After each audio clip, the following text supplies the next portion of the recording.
নতুন বছর নতুন শুরু, ডাক দিল বৈশাখ। পয়লা আমার, পয়লা তোমার, পয়লা সবার থাক। সকল বন্ধুদের জানাই রঙালী বিহু ও শুভ নববর্ষের প্রীতি ও শুভেচ্ছা। ছোটবেলা থেকেই পয়লা বৈশাখ মানে একটা আলাদাই আনন্দ।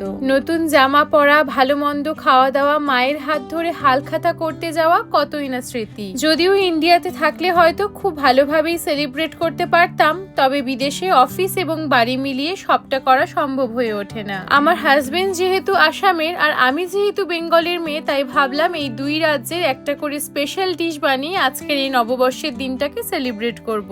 আপনারা দেখে হয়তো এতক্ষণে বুঝতেই পেরে গেছেন যে আমি ওয়েস্ট বেঙ্গলের ফেমাস বাসন্তী পোলাও আর আসামের ফেমাস হাঁসের মাংস বা হাহর মাংস রান্না করেছি। উইকডেজ এর কারণে অফিস থেকে ফিরে দুজনে হাতে হাত মিলে শুরু করে দিয়েছি ডিনারের প্রিপারেশন। দুজনে মিলে গল্প করতে করতে প্রায় ঘন্টা দুয়েকের মধ্যে ডিনার কিন্তু একেবারেই রেডি হয়ে গেছে। এই হলো আমাদের আজকের ডিনারের প্লেট। আপনারা দেখে বলুন তো কেমন হয়েছে, আর আপনারা নববর্ষে কি কি রান্না করেছেন কমেন্ট করে জানাবেন। টাটা।